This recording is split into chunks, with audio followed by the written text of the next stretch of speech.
नमस्कार, स्वागत है आपका अपने YouTube चैनल स्टडी आउटलुक में। और आज का हमारा टॉपिक है छठी शताब्दी ईसा पूर्व के बाद का भारत। कुछ महत्वपूर्ण तथ्यों के माध्यम से हम इसकी व्याख्या देखेंगे, इसके बाद इससे संबंधित महत्वपूर्ण प्रश्नों की बात करेंगे। तो देखते हैं, छठी शताब्दी ईसा पूर्व में कुछ साम्राज्यों के विकास में वृद्धि हुई थी, जो बाद में मुख्य साम्राज्य बन गए। इन्हें महाजनपद या महान देश के नाम से जाना जाने लगा। यह उत्तर पश्चिमी पाकिस्तान से पूर्वी बिहार तक तथा हिमालय के पहाड़ी क्षेत्रों से दक्षिण में गोदावरी नदी तक अपना विस्तार किया। यहाँ सबसे अधिक प्रभावशाली जनजाति आर्य है, जिन्हें जनस भी कहा जाता है। 600 ईसा पूर्व से 300 ईसा पूर्व के दौरान भारतीय उपमहाद्वीपों में 16 महाजनपद थे, जो कि निम्न हैं। 16 महाजनपद देखेंगे: अंग, अश्मक, अवंती, गांधार, छेदी, कंबोज, काशी, कौशल, मगध, कुरु, मत्स्य, मल्ल, सुरसेन, पांचाल, वज्र तथा वत्स थे। ये 16 महाजनपद थे। मगध साम्राज्य ने 684 ईसा पूर्व से 320 ईसा पूर्व तक भारत में शासन किया। कब से कब तक? 684 ईसा पूर्व से 320 ईसा पूर्व तक। मगध का पहला राजा बिंबिसार था, जो हर्यक वंश का था। हर्यक वंश को पितृहंता वंश भी कहा जाता है। हर्यक वंश में छठी शताब्दी ईसा पूर्व से 413 ईसा पूर्व तक मगध पर शासन किया। हर्यक वंश ने छठी शताब्दी ईसा पूर्व से 413 ईसा पूर्व तक मगध पर शासन किया। हर्यक वंश के राजा इस प्रकार थे: भाट्य, बिंबिसार, अजातशत्रु, उदयभद्र, अनिरुद्ध, मुंडा व नागदशक। छठी शताब्दी ईसा पूर्व के प्रमुख भारतीय गणराज्यों की सूची दी हुई है। प्रमुख गणराज्य देखेंगे। पहला है कपिलवस्तु का शाक्य। यह गणराज्य नेपाल के तराई क्षेत्र की उत्तरी सीमा पर स्थित है। दूसरा, अलकप्पा का बुल्ली। यह वर्तमान में शाहबाद और मुजफ्फरपुर जिले में स्थित था। तीसरा है केशपट्टा का भाग। भगवान बुद्ध के प्रसिद्ध उपदेशक अलार कलाम का संबंध इसी गणराज्य से था।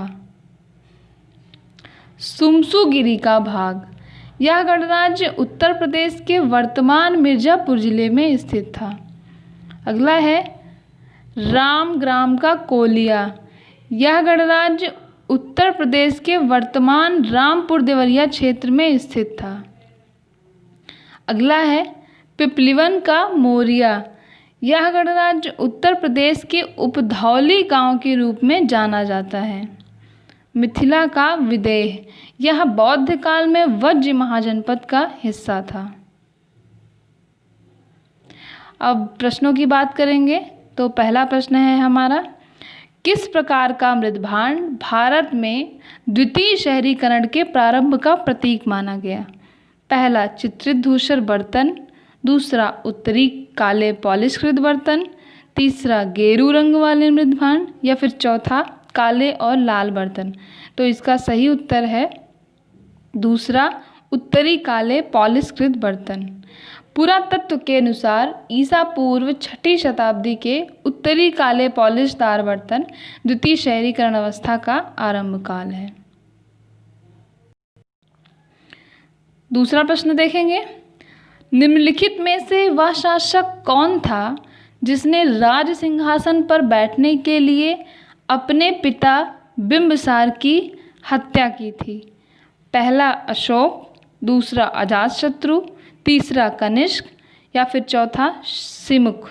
तो इसका सही उत्तर है दूसरा, अजातशत्रु। अजातशत्रु की अगर बात करें तो अजातशत्रु ने राज सिंहासन पर बैठने के लिए अपने ही पिता बिंबिसार की हत्या कर दी थी, और इसके पश्चात अजातशत्रु की हत्या उसके पुत्र उदयन ने कर दी थी राज सिंहासन प्राप्त करने के लिए। ये हर्यक वंश से संबंधित थे, और हर्यक वंश को पितृहंता वंश भी कहा जाता है। तीसरा प्रश्न है, सुलेखन क्या होता है? पहला सुंदर हस्तलेख, दूसरा मूर्तिकला, तीसरा शिलालेखों पर नक्काशी, चौथा चित्रकला का उन्नत ढंग।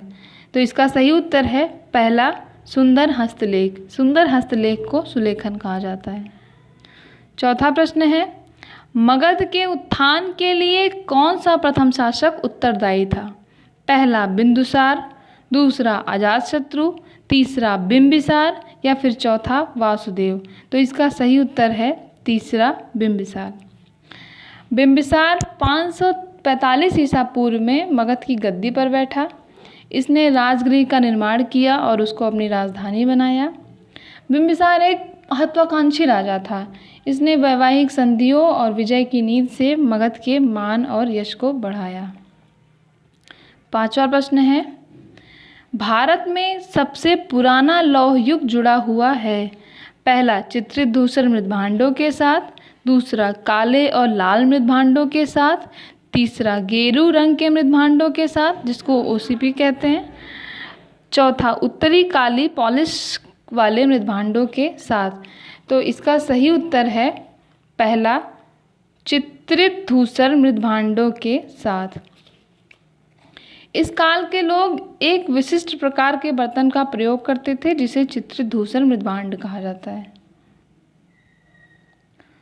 छठा प्रश्न है, सिकंदर महान का शिक्षक कौन था? पहला डेरियस, दूसरा साइरस, तीसरा सुकरात या फिर चौथा अरस्तु। तो इसका सही उत्तर है चौथा अरस्तु। सिकंदर का शिक्षक अरस्तु था। सिकंदर ने 326 ईसा पूर्व में भारत में आक्रमण किया और भारत के पश्चिमोत्तर प्रांतों को जीत लिया। सातवां प्रश्न है, प्राचीन काल में स्रोत सामग्री लिखने के लिए प्रयुक्त भाषा क्या थी? पहला संस्कृत, दूसरा पाली, तीसरा ब्राह्मी या फिर चौथा खरोष्ठी। तो इसका सही उत्तर है पहला संस्कृत। आगे देखेंगे, आठवां प्रश्न है, सिकंदर जिसको अलेक्जेंडर भी कहा जाता है, सिकंदर और पोरस की सेनाओं ने निम्नलिखित में से किस नदी के आमने सामने वाले तटों पर पड़ाव डाला था? पहला रावी के, दूसरा झेलम के, तीसरा सतलुज के या फिर चौथा चिनाब के। तो इसका सही उत्तर है दूसरा झेलम नदी के आमने सामने वाले तटों पर पड़ाव डाला था। यह युद्ध सिकंदर और राजा पोरस के मध्य हुआ था, जो कि झेलम नदी के पास एक स्थान है हाइडे स्पीज। इस स्थान पे हुआ था यह युद्ध। इसके बाद इस युद्ध को हाइडे स्पीज युद्ध कहा जाने लगा। अगला प्रश्न है, व्याकरण ग्रंथ अष्टाध्यायी के रचनाकार कौन थे? पहला चावार्क, दूसरा कौटिल्य, तीसरा पाणिनि या फिर चौथा कपिल। तो इसका सही उत्तर है तीसरा पाणिनि।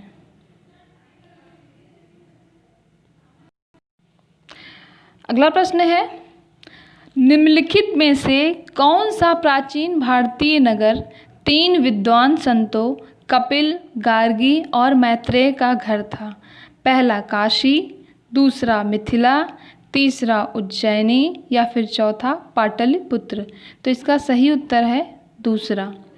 और दोस्तों आपने सुना होगा एक बहुत ही प्रसिद्ध संवाद है गार्गी याज्ञवल्क्य संवाद। ये मिथिला नरेश राजा जनक के दरबार में हुआ था। ठीक है, ये इम्पॉर्टेंट है। आगे देखेंगे,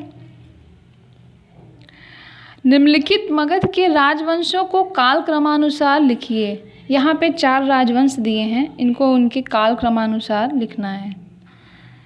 पहला नंद वंश, दूसरा शिशुनाग वंश, तीसरा मौर्य वंश, चौथा हर्यक वंश। तो इसका सही उत्तर है ऑप्शन सी, चौथा, दूसरा, पहला और तीसरा। हर्यक वंश, शिशुनाग वंश, नंद वंश और मौर्य वंश। चलिए आगे देखेंगे। 12वां प्रश्न है, हेरोडोटस को माना जाता है पहला इतिहास का जनक, दूसरा भूगोल का जनक, तीसरा राजनीति शास्त्र का जनक या फिर चौथा दर्शन शास्त्र का जनक। तो इसका सही उत्तर है पहला इतिहास का जनक। अगला प्रश्न है, निम्नलिखित नामों से प्राचीन भारत के चिकित्सकीय त्रय की पहचान करिए। पहला चरक, सुश्रुत और भरत, दूसरा चरक, सुश्रुत और पतंजलि, तीसरा चरक, सुश्रुत और वाग्भट, चौथा चरक, वात्स्यायन और वाग्भट। तो इसका सही उत्तर है तीसरा चरक, सुश्रुत और वाग्भट। चलिए अगला प्रश्न है, महाभाष्य किसने लिखा था? पहला गार्गी ने, दूसरा मनु ने, तीसरा बाण ने, चौथा पतंजलि ने। तो इसका सही उत्तर है चौथा पतंजलि ने। अगला प्रश्न है, 323 ईसा पूर्व में सिकंदर महान की मृत्यु कहाँ हुई थी? पहला फारस में, दूसरा बेबीलोन में, तीसरा मेसिडोनिया में या फिर चौथा तक्षशिला में। सिकंदर महान की मृत्यु हुई थी बेबीलोन में, इसका दूसरा ऑप्शन सही है। बेबीलोन बगदाद के निकट है। 16वां प्रश्न देखेंगे, ये आज का आखिरी प्रश्न है। अलेक्जेंडर, सिकंदर और पोरस ने लड़ाई लड़ी थी। पहला हाइडेस्पीज में, दूसरा झेलम में, तीसरा पानीपत में या फिर चौथा तराइन में। तो इसका सही उत्तर है पहला हाइडेस्पीज में। यूनानी स्रोतों के अनुसार पोरस और सिकंदर का प्रसिद्ध युद्ध हाइडेस्पीज नदी के किनारे हुआ था। हाइडेस्पीज को वर्तमान में झेलम के नाम से जाना जाता है। हमारे वीडियोस देखते रहने के लिए हमारे चैनल को लाइक करें, शेयर करें, सब्सक्राइब करें और बेल आइकन दबाना ना भूलें। Thank you.